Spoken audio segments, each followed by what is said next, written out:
What do you need? Just got home from prison. Need a place to crash. No family in town. You can stay, but it'll be $100 a week. No ID required. This stay is strictly off the books. You know anything about keeping a low profile? Might help you stay under the radar. No, not really. You need to come speak with me later on. I used to be a U.S. Navy SEAL in Vietnam in the Rung Sat Special Zone back in 1965. I was 19. Mr. Smith, you're one badass SOB. I mean that. Respect. You have a lot to learn, kid. I remember the guys who were brought to this motel when the shooting happened at the store. Go up to your room and get settled. Then come back later to speak with me. Yeah. Man, just four walls and a bed. Breaking news tonight out of New York City. Good evening, I'm Marcus Hill. A police-involved shooting in Lower Manhattan has left one man dead and sparked protests already forming at the scene. Tragedy struck New York City yesterday. 23-year-old Amadou Diallo, an unarmed immigrant from... According to reports, the officers claimed they mistook Diallo for a suspect. When they demanded he show his hands, police opened fire when Diallo reached into his pocket for his wallet, mistakenly believing he was reaching for a gun. Diallo was shot to death while attempting to run into his own building for safety, leaving behind a community in shock and mourning. We'll continue to bring you updates as more information becomes available.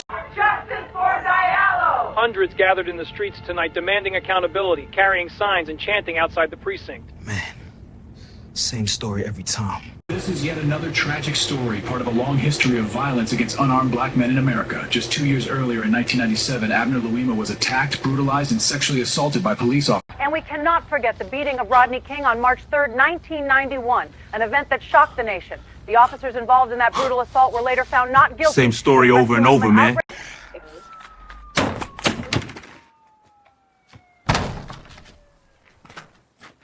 May God be with the families of these victims. Why the hell are you hitting the bell like that?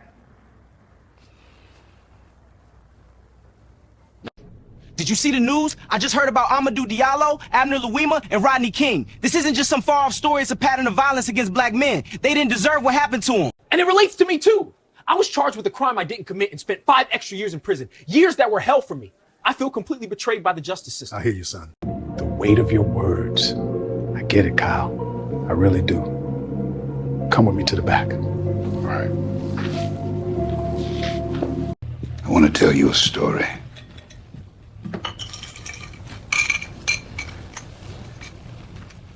What's your poison? Just give me a whiskey. Here you go. This isn't just about the news, Kyle. It's about a cycle a lot of us have had to face. I want you to hear what I have to say. The day was a very wet, gloomy evening in Vietnam. We were supposed to do reconnaissance on a small village that was said to be an enemy hideout. But when we got there were no enemies. 2 of the guys I was with suggested that we should kill everyone there because, in their minds, everyone was helping to kill our brothers while we were fighting. But everyone's doing it.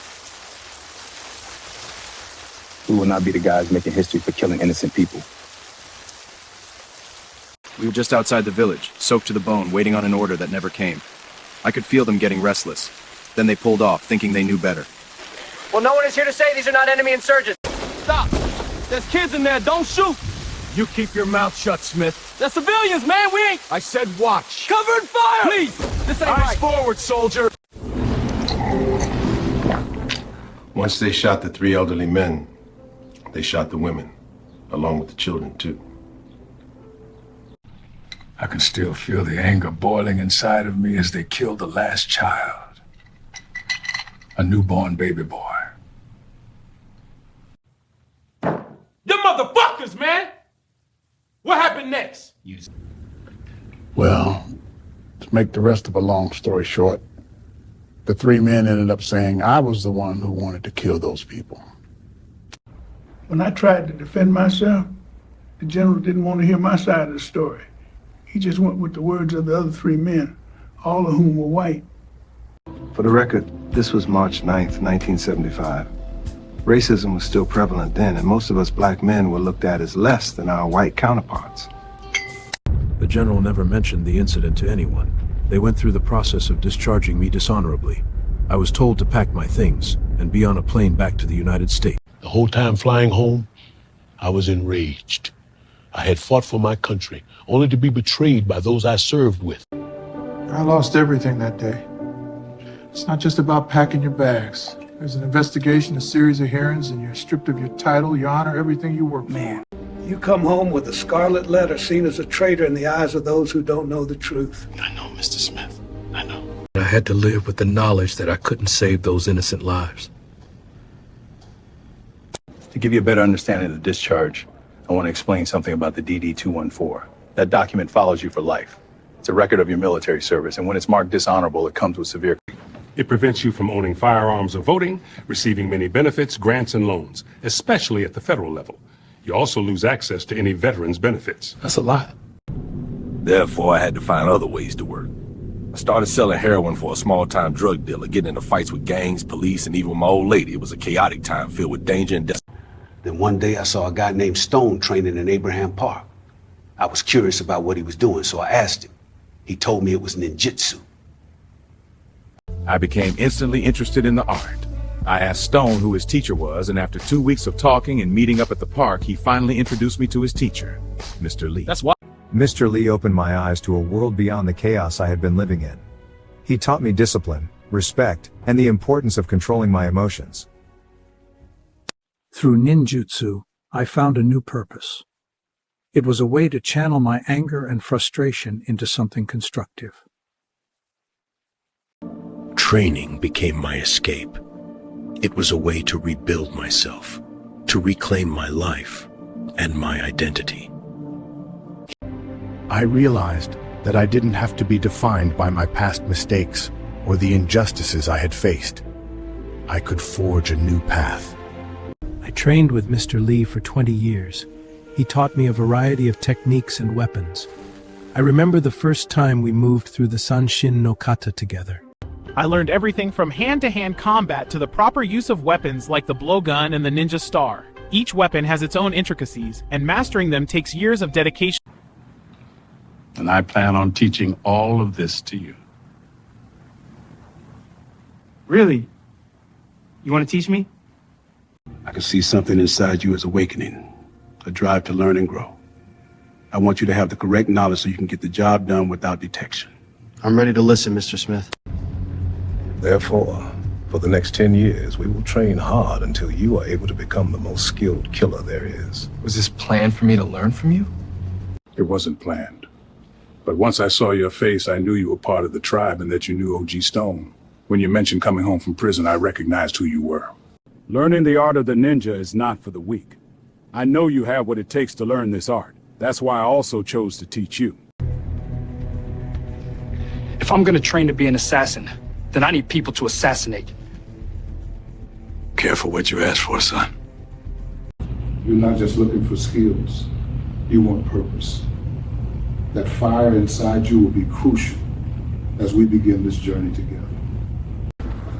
Don't forget about the story I told you. Don't forget the injustices that those 3 black men face in the news, along with the injustices you've experienced yourself. I won't. What I'm about to show you will change the trajectory of everything. You'll be opened up to a world outside of the current one you're living in.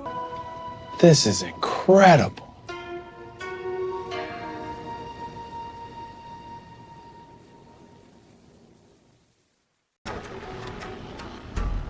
Is this what you cut up the bodies with? Those swords are not used to cut up bodies, Kyle. They were given to me by Master Lee as a gift. The bodies are usually cut up already by the time I get them. Many of the other weapons here will become yours as you develop your skills. We'll train at my house every day for 7 hours. This is a long-term commitment. It's going to take time and dedication. I'm ready, Mr. Smith. What now? I want you to come up with a plan of action. One that will stir up a lot of noise and make a different mark in history. I'll come up with something. Give me 3 days to think about this. You have 3 days.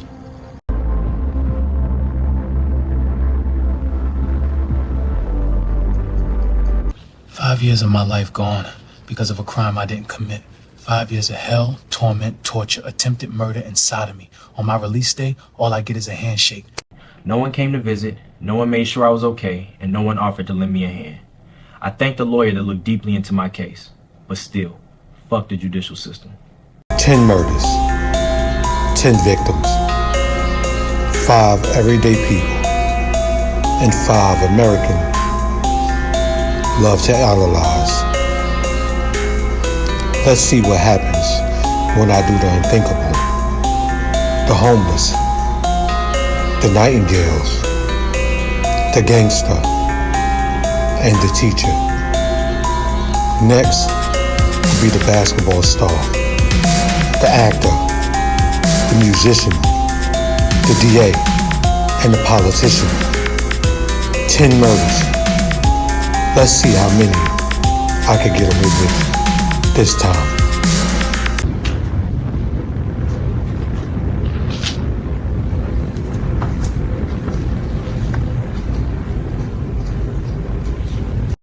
Are you sure this is something you want to do? I wouldn't be standing here if I wasn't. Then tell me. What's the meaning behind this revelation? It's the only way I can make things right. These shits ain't swallows. Kirk, you think it's a true cut partridge till your dead body is found. Floating over a bridge, a silent assassin passing bodies to the cleaner, missing men and women. Tell me how you seen it, tell me how you seen him. All they found's one, Timon overboard, broken bones, and he's missing a limb. Silent assassin shooting above the rim. Let's try the second verse, the first.